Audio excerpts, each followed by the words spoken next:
सन्नो मित्रस्यं वरुणः सन्नो भवत्वर्यमा सन्न इन्द्रो बृहस्पतिः सन्नो विष्णुरुक्रमः। नमो ब्रह्मणे नमस्ते वायु त्वमेव प्रत्यक्षं ब्रह्मासि त्वामेव प्रत्यक्षं ब्रह्म वदिष्यामि ऋतं वदिष्यामि सत्यं वदिष्यामि तन्मामवतु तद्वक्तारमवतु अवतु माम् अवतु वक्तारम्। ओम शांति शांति शांति। श्री गुरुभ्यो नमः। श्री महागणाधिपतये नमः। श्री कैवल्य पदंबु चेरुटकुनై చింతించెదన్ లోకరక్షైకారంభకు భక్త పాలన కళా సంరంభకు దానవోద్రేకస్తంభకు కేళిలోల విలసదృగ్జాల సంభూత నానా కంజాత భవాండ కుంభకు మహానందాంగనాడింభకు। శ్రీకృష్ణ పరబ్రహ్మణే నమః। నారాయణం నమస్కృత్య నరం చైవ నరోత్తమం దేవీం సరస్వతీం వ్యాసం తతో జయముదీరయే।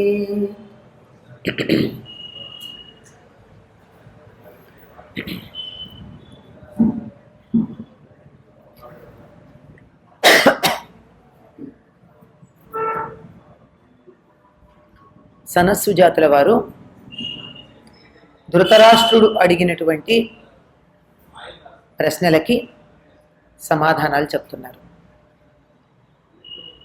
చదువుకున్నటువంటి వారు అంటే విద్వాంసులైనటువంటి వారు కొంతమంది యజ్ఞయాగాది క్రతువులు చేస్తారు, కొంతమంది చెయ్యరు. ఆ క్రతువులు చేయడం వల్ల సనాతనమైనటువంటి ఉత్తమ లోకాలు లభ్యమవుతాయి అని ఉంది కదా, వేదం చెప్తోంది కదా, ఎందుకు చేయరు?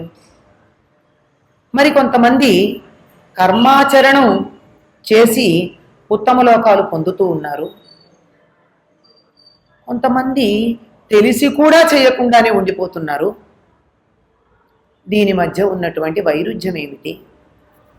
కర్మ చెయ్యాలా అక్కర్లేదా అని, ఈ కర్మలన్నీ చేయవలసినవా అక్కర్లేనివా అని అడిగాడు ధృతరాష్ట్రుడు.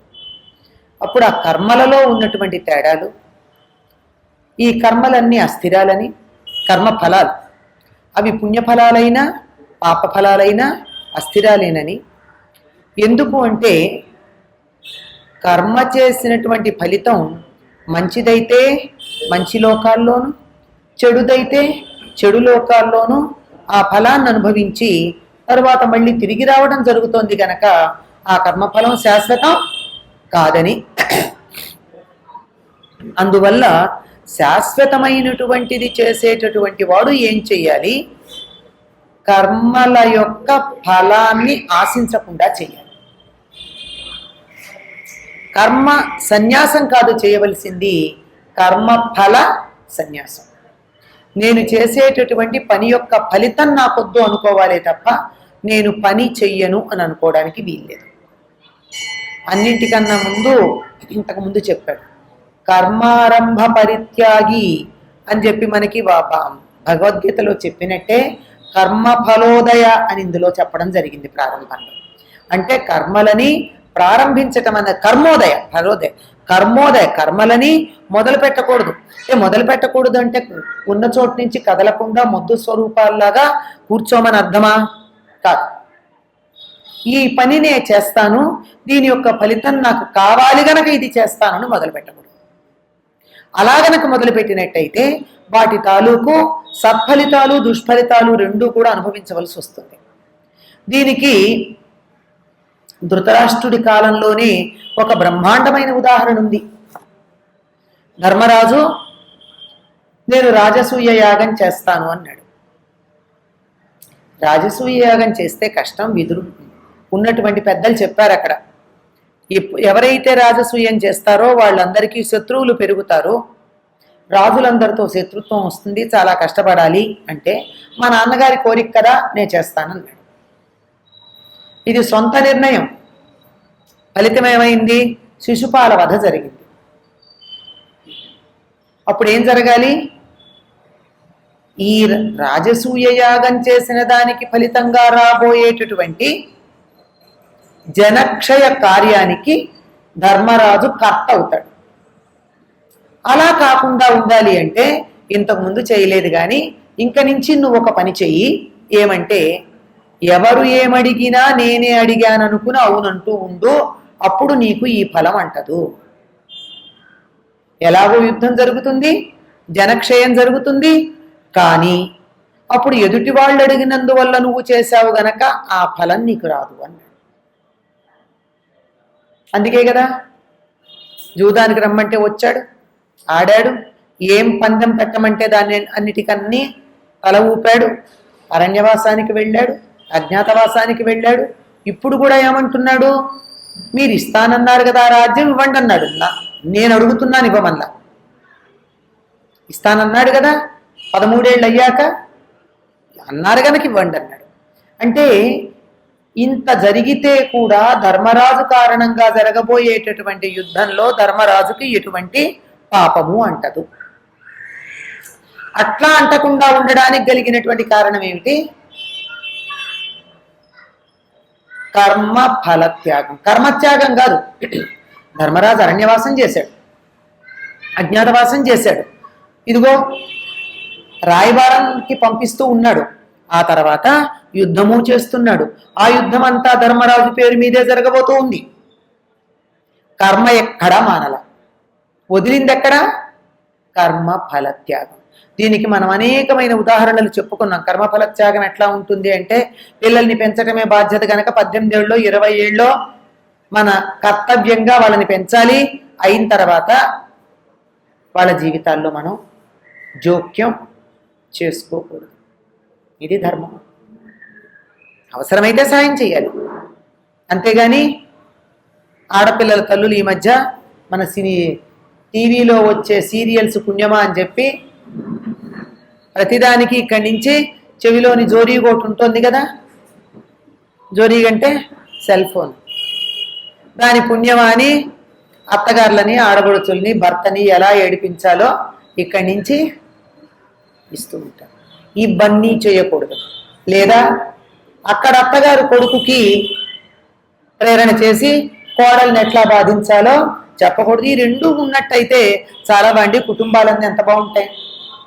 ఏదో వాళ్ళ తిప్పలు వాళ్ళు పడుతున్నారు, పెళ్ళయింది, కొడుకును కోడల చేతిలో పెట్టారు, కోడల్ని కొడుకు చేతిలో పెట్టి, అమ్మాయినేమో అల్లుడి చేతిలో పెట్టారు, వాళ్ళిద్దరూ వాళ్ళ తిప్పలు వాళ్ళు పడతారు, మనకెందుకు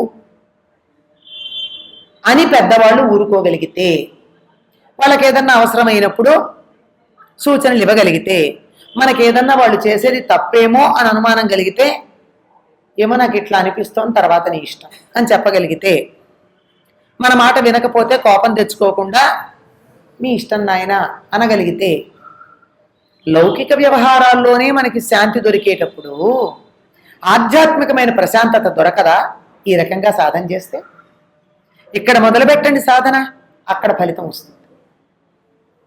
కర్మఫల సన్యాసం చెయ్యాలి అనే సంగతిని చెప్తూ ఆ 3 శ్లోకాల్లో చెప్పాడు యోగి ఎలా ఉండాలి అని. ఇంతకు ముందు నిన్న చెప్పుకున్న 3 శ్లోకాలు యోగి యొక్క లక్షణం, అంటే బ్రహ్మజ్ఞానం పొందుతూ ఆత్మజ్ఞానం పొందాలనుకుంటూ నిష్కామాచరణ చేసేటటువంటి వాళ్ళు ఎట్లా ఉండాలో చెప్పడం జరిగింది. పంతం పట్టకూడదు, నేనే అవతల వాళ్ళకన్నా 2 యజ్ఞాలు ఎక్కువ చెయ్యాలి, వాళ్ళు విష్ణు సహస్రనామం 100 సార్లు చేస్తే నేను 101 సార్లు చెయ్యాలి, ఇలాంటి అహంకారం ఉండకూడదు. ఉంటే ఏమవుతుంది? విశ్వామిత్రుల్లాగా వెనక్కి రావడం జరుగుతుంది, ఎక్కడో అక్కడ పడడం జరుగుతుంది. అలాగే ధర్మాచరణ విషయంలో మాత్రమే పట్టుదల ఉండాలి, పనుల విషయంలో కాదు. ఎవరేమన్నా, ఎవరు మనని వెక్కిరించినా, వేళాకోళం చేసినా నేను ఏ ధర్మాన్ని పట్టుకున్నానో దాన్ని పాటించగలగాలి. దీన్ని ఏమంటారంటే శ్రద్ధ అంటారు. సాధారణంగా ఈ రోజుల్లో ఏదైనా ఒక మంచి ఆలోచన ఉండి ఆచరణ ఉంటే దాన్ని నిలదొక్కుకోవడం చాలా కష్టం. జో సిగరెట్ కూడా తాగలేదా అంటే అదేదో డిస్క్వాలిఫికేషన్ అనుకున్నట్టు సమాజంలో నేను నువ్వు బతకడానికి పనికిరావు అనే అభిప్రాయం కలిగించేస్తారు. ఒక బలహీన క్షణాన ఒక్కసారి తాగితే ఏమవుతుందిలే పర్వాలా, ఇవాళ ఉన్న ఈ గ్రూప్లో నేను కాస్త చమటగా కాకుండా హీరోలాగా చలామణి అవ్వడానికి అవకాశం ఉంటుంది అనేటటువంటి ఒక బలహీనత కలుగుతుంది. ఇది ఉదాహరణకి చెప్పానండి, అన్నీ ఉన్నాయి. ఇంకా తర్వాత చెప్పబోయేటటువంటి పేర్లు ఉచ్చరించడానికి కూడా వీలు కానటువంటి సమస్తమైన దురలవాట్లు ఈనాడు సమాజంలో హీరోగా చలామణి అవ్వడానికి పనికొస్తున్నాయి. మన సినిమాలవే చూపిస్తున్నాయి. ఆఖరికి ఒక కుర్రవాడిలో ఇటువంటి దురలవాట్లు లేకపోతే భార్య కూడా అంటుంది, ఏమిటో పప్పు శుద్ధమా ఆయన అని. అంటే ఇలాంటివన్నీ ఆచరిస్తేనే అతడి హీరోగా ఒక అమ్మాయి కూడా పరిగణించేటట్టుగా మనకి సినిమాలన్నీ చూపిస్తున్నాయి. వాటిని చూసి మనమంతా అదే నిజమని నమ్ముతున్నాం. ఎక్కడ ఆచరణలో పట్టుదల మిగులుతోందండి? ఉదయము సాయంకాలము 6 గంటలకి సంధ్యావందనం చేయగలిగేటటువంటి వాళ్ళు ఎంతమంది ఉన్నారు?